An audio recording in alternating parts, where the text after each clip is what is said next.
piloting the living armor. No, a helmed horror. Flaming skull piloting a helmed horror comes around the corner and... Oh! Hello again. I didn't see you there. Welcome back, Dark Watchers and player characters. I am your DM, Jon, and this is the second episode that we have in our lore series of videos for Pact Tactics set in the world of Etharis, a world made by Ghostfire Gaming and their product Grim Hollow. Last time, I know that I'd promised I'd talk about the Burach Empire, and I went off on a 20-minute tangent about magic, but come on, it's Dungeons and Dragons. You have to forgive me. I hope that you do. I am glad that you're here, and today we are going to talk exclusively about the Burach Empire and the terrible, terrible curse of the beast. But first, the history of the Burach. Because if we're going to, as I said last time, talk about the history of Etherus, then we have to talk about the history of the Burach Empire. Long ago, the gods created the dwarves, the gods created the elves, the gods created the gnomes. And then the gods created the humans. And the humans, as humans do, aggressively made their way across the world from one end of the country to the other. And this we call the era of expansion. It was during this time that Khan, a great wizard, made his discoveries about the nature of the arcane and the realm of Numenera. And just as a little side note, Hakan, as wizards tend to do, delved a little bit too deep into Numen. He created a portal to take him to this fabulous world of Numenera that magic originated from. And, well, pieces of him came back. Kind of. But he was never seen whole again. This is all set during the Age of Expansion. And during the Age of Expansion, 4 great kingdoms of humans were founded.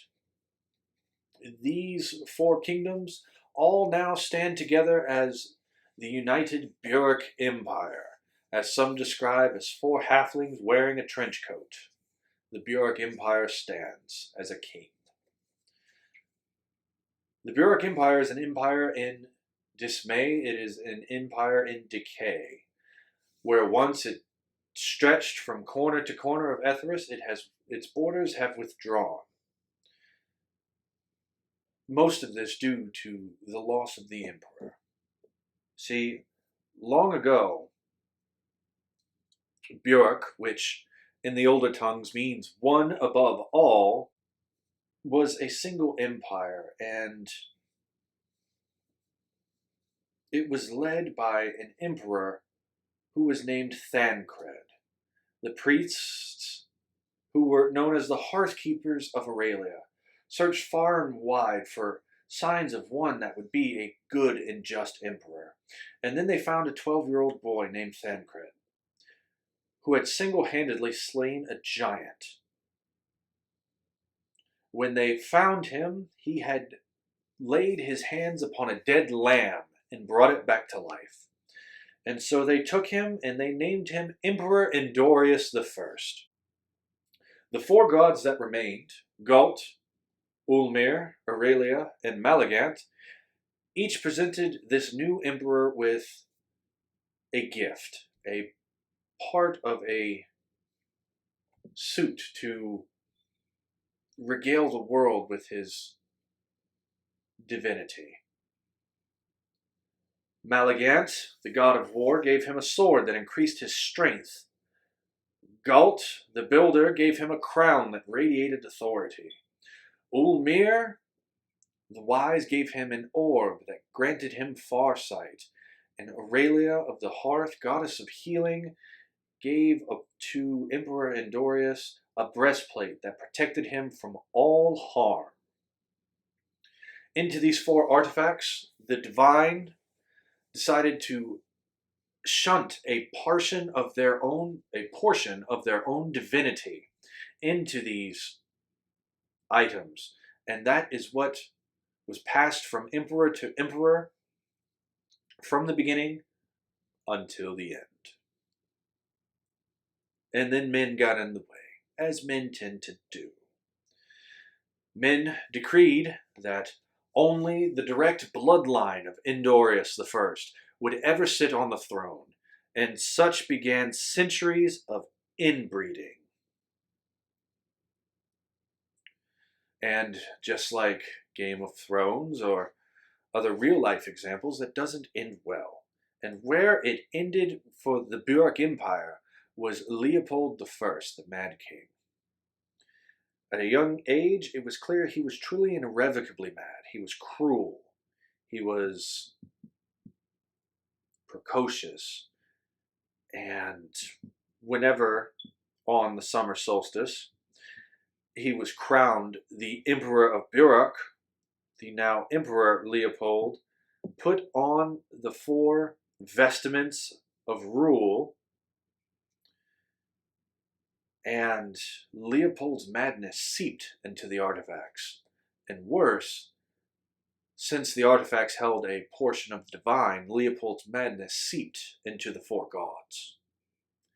This caused them to turn on each other with his belief that there should be one god greater than the other.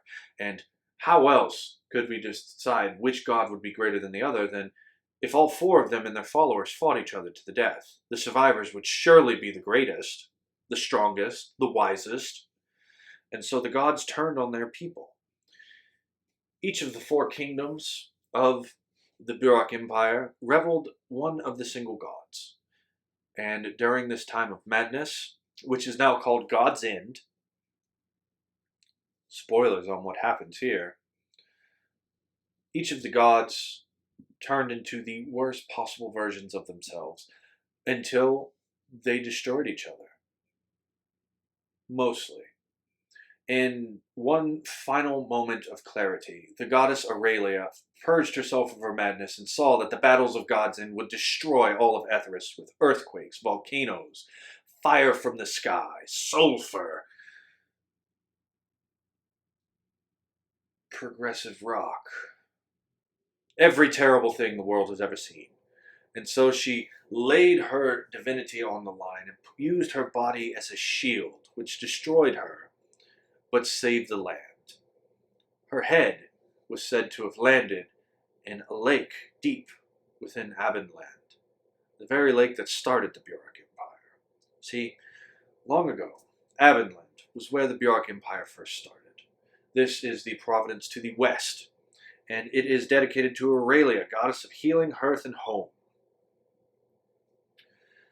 A follower of Aurelia long ago was fleeing from pursuers, and upon the open plains and forests, the hearthkeeper, Aurelia, she encouraged this follower of hers to plunge a hand down, and it created the great lake, Lake Ossia, inside of Avenland. And the Lake Os... I don't believe I'm pronouncing that correctly. I'm terribly sorry. But from this lake, which began with Aurelia, it ironically or poetically was the end of Aurelia as well, because it was in Lake Ossia. I was pronouncing it right. Point Jon. It was in this lake that Aurelia's head landed, a giant stone head, which is now guarded by the hearthkeeper's religion and priests as a holy land.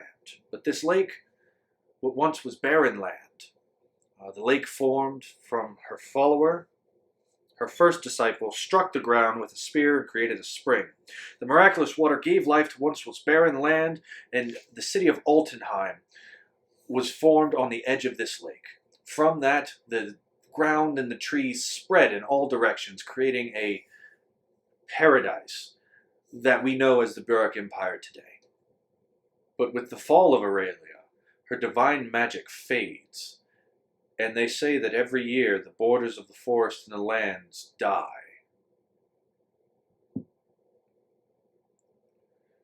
This, of course, is the history of Avenland, but Avenland now is most notably famous for the capital of the empire, the capital, indeed, of that land, which is the city. And in the city, we see the laws of Burach. The ruler of Avenland currently is Aratrand, who is the leader and lander of it's Emperor Aratrand I and the Holy Order of the Hearthkeepers. The current emperor is not but 12 years old, and he unfortunately spends his days locked in the palace, listening to his advisors, waiting for the time whenever he will inevitably be forced to marry his cousin. Because some people never learn. But Avenland, the seat of imperial rule, the seat of the Holy Church of the Hearthkeepers, is a holy city. The city of joy. They say that all roads lead to Avenland. It used to be one of the richest provinces in Etherus. Avenland now is known for its raucous parties and debauchery. The citizens who were once pious and pure spend their days deep in drink and among something they call the collar of the poor, a drug shipped from the north called the dream leaf. Recently, the Hearthkeepers have said and dictated the laws, of which, chief among them, do not speak of the beast. Now, what is the beast? Well, my Dark Watchers and player characters, whenever Emperor Leopold I went mad, the citizens did not want to burn. The citizens did not want to die. And so one great hero from each of the 4 provinces of the Burach Empire went forth to the Emperor, and while the gods were tangled in battle amongst each other and not watching to protect the Emperor, he was assassinated. And when they did, they took the 4 artifacts of the Empire and brought them to Nordonland, where the northernmost of the 4 Burach kingdoms, and they were searching for a way to purge these artifacts of the madness of Leopold I. But then it happened. They disappeared in a flash of light, gone, spread across the world, and they haven't been seen since, at least not to public knowledge. Since then, the Burach Empire has been haunted, cursed by the appearance of a great, mighty creature only called the Beast. This beast breaks the minds of men when they see him, and leaves monsters, aberrations, mutated in their wake. Now, one thing about the beast is that it goes through each of the different provinces and causes a different problem. The province of Avenland, the one we've been speaking on, which was the land of Aurelia of the Hearthkeeper, the goddess of healing, whenever the beast makes his rounds through Avenland, the dead rise up into swollen, pus-filled zombies that walk the land.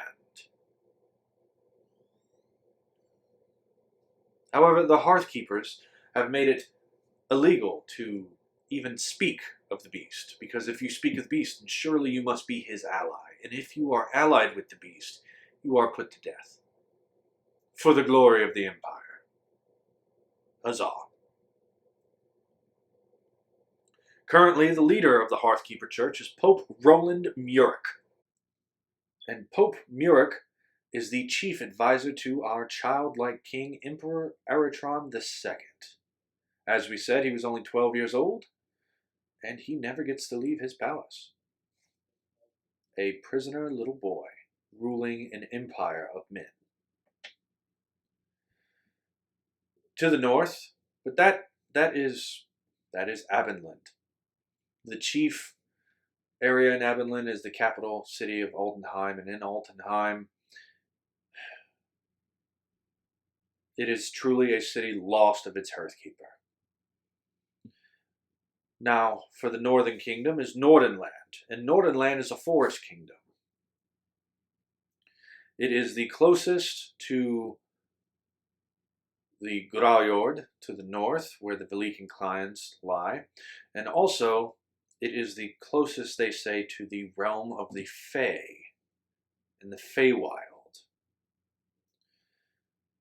Therefore, Nordonland is constantly exposed to events of magical nature and creatures as such, and they spout the highest and largest number of mages and druids within the empire. Nordonland was ruled or venerated the god Olmir, who emerged from one of these interdimensional rifts. He gathered the scattered tribes into one mighty clan and helped them hone their arcane potential. When Emperor Endorius was crowned, Olmir presented the other gods with the idea to join into a pantheon. And Nordonland became the first province of the fledgling Burach Empire, with the exception of Avenland, head of the empire. Nowadays, Nordonland finds itself torn into two. The western side of Nordonland is where the arcane colleges lie, where Erlefert trains the mages and is loyal to the empire. This part of Nordonland is ruled by Archduchess Malefa, a charismatic, noble woman who furthers her autonomy through diplomacy and appeasement. But on the eastern side of Nordonland, the people have taken a different approach. They have gone back to the old ways, the ways of the forest. And these individuals have dissented from the empire. They are led by Patriarch Alfric, an archdruid of the woods, who works to free his people from the oppressive rule of the Burach Empire. When the beast moves through Nordonland, which is where he moves most often, the beast leaves in his wake mutated animals, mutated trees that rise up and hunger for the blood of man. On the other side, we have Rowland. Now, Rowland was once the land of the dwarves. The dwarves inhabited a very large city by the name of Stalinwald, and they still do. Stalinwald is considered the crowning jewel of Rowland. Rowland was the thaindom of dwarves and gnomes. Its chief natural landmark would have to be the Rockteeth Mountains that these are built on.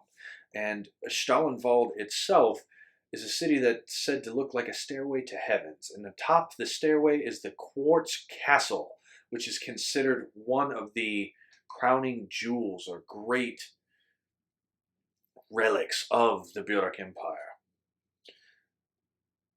Long ago, during the Age of Expansion, the dwarves had two great cities. One, on the other side of the world, decided to stand against the encroachment of mankind whenever they were expanding in every area. The other, Stalinwald, retreated deep into their minds, as deep as they could go. This is where they found the race of dreamers hidden amongst their sleeping chambers, but more so, the only thing that saved the dwarves during this time as they retreated deep into their mountain was their discovery of the metal adamantine.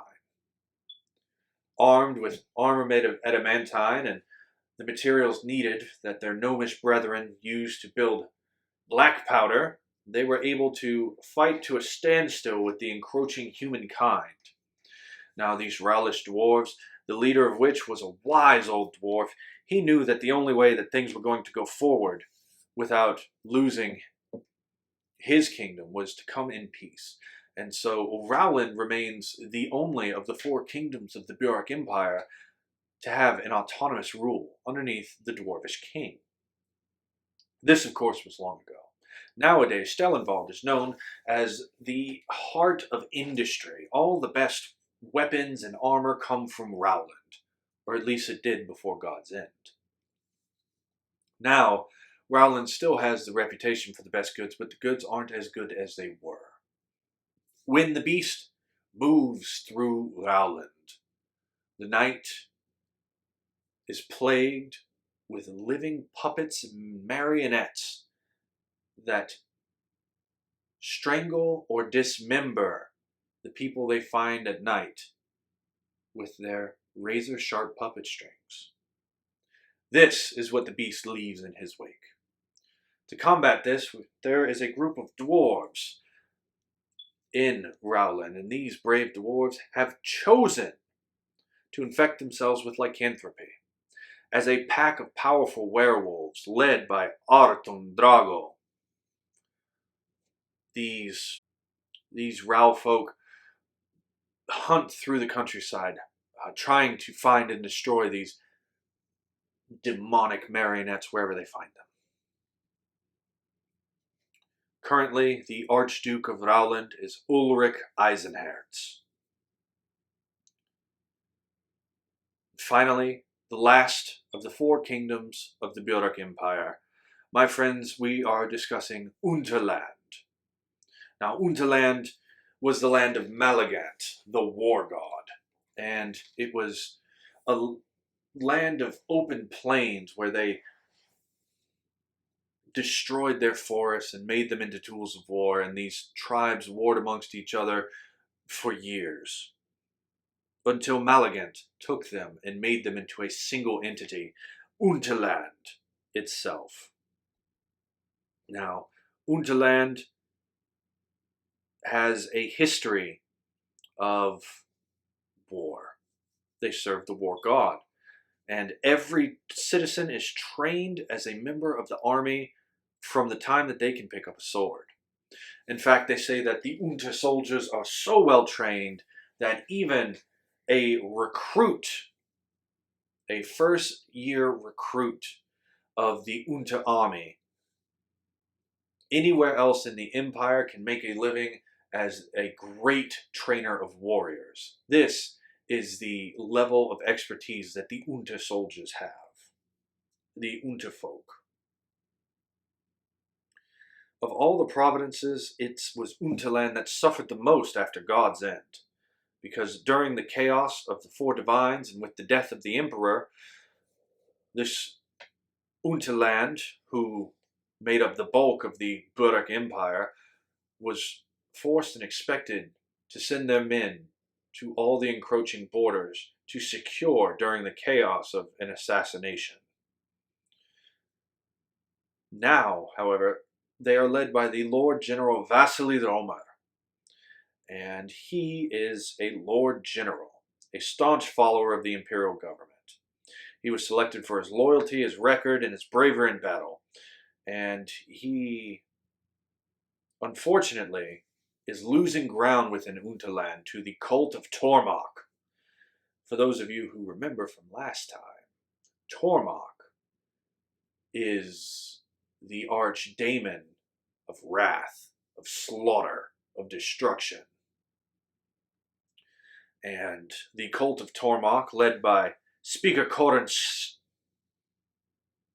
Shilly. Speaker Corin Shilly is attempting to wrest control of Unterland from the Lord General and from the Burach Empire. Now, within the Burach Empire, there are 3 very important points of interest, besides the 4 countries that we're going to talk about. The first we already talked about is Lake Ossia, where they formed the Empire of Burach. The second that we're going to talk about is going to be Mount Vengeance, the only active volcano in the Burach Empire and in most of Etharis, with the exception to the far north and the far south. It was thought to be extinct for centuries before God's end, but the energies and latent divinity raining from the sky seems to have woken up this massive volcano, and something deep stirs within the bowels. But what? Well, the only ones that have returned bear horrific burn marks, and their minds are shattered, spouting tales of creatures made of flame and shadow. Some scholars think that one of the 4 artifacts of the Empire made its way there, but that is just conjecture, theory, estimates. It's fine. I'm sure it's fine. I do realize that I forgot to say what the beast does to Unterland. And what the beast does to Unterland when it goes through Unterland is creatures, soldiers with their armor melted into their skin, these living metal men, march in military formation to maim and impale upon pikes any that they cross. The beast, it's said that it stands as large as a city, with the skeletal face of a deer, the antlers of a deer, teeth that drip, and claws that gouge the earth.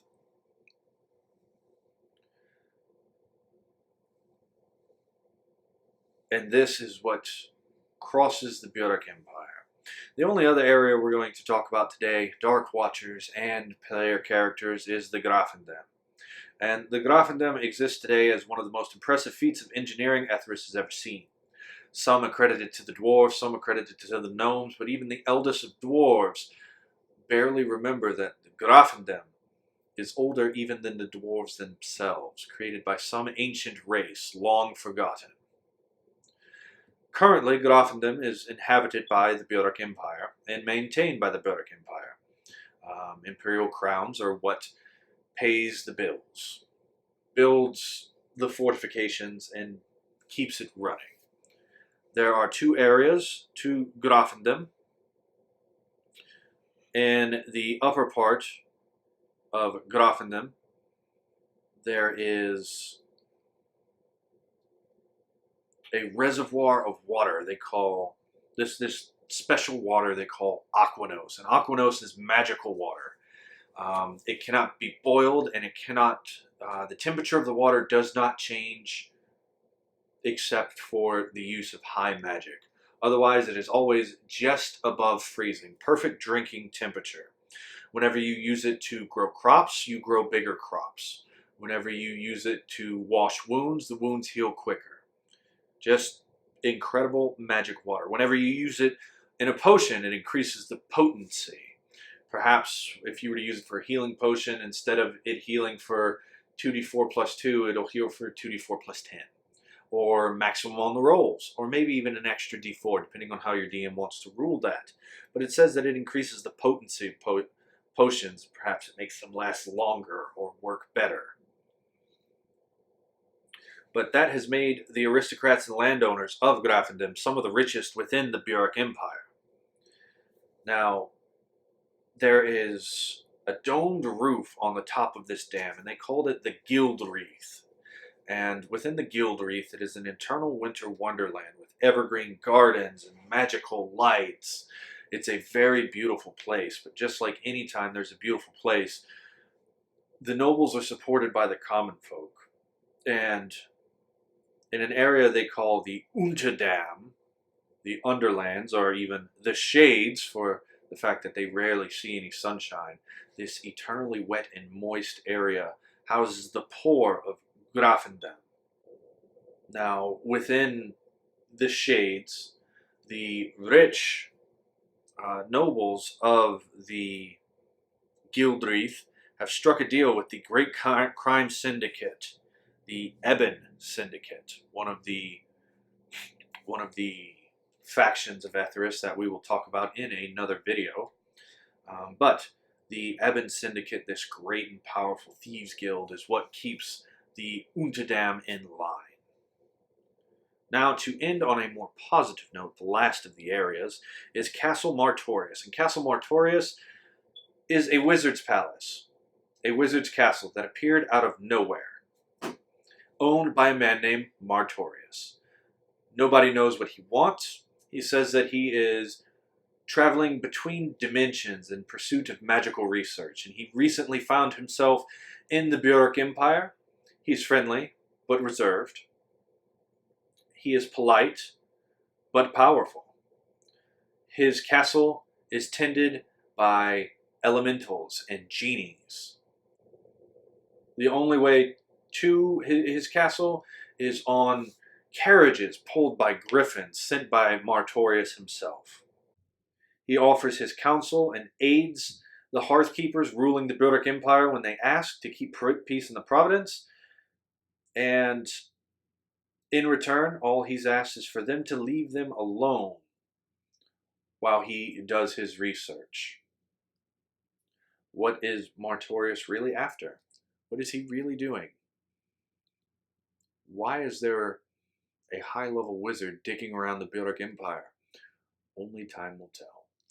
And speaking of time, my dear friends, I believe I went a little bit over on this video. There's a lot to cover on the Burach Empire, but we covered all 4 of them, and I hope you enjoyed. Once again, I am your DM Jon, and I am the DM for Pact Tactics. We hope to see you on Tuesdays, where we stream our D&D 5th edition game, set in the world of Etherus, created by Ghostfire Games and Grim Hollow.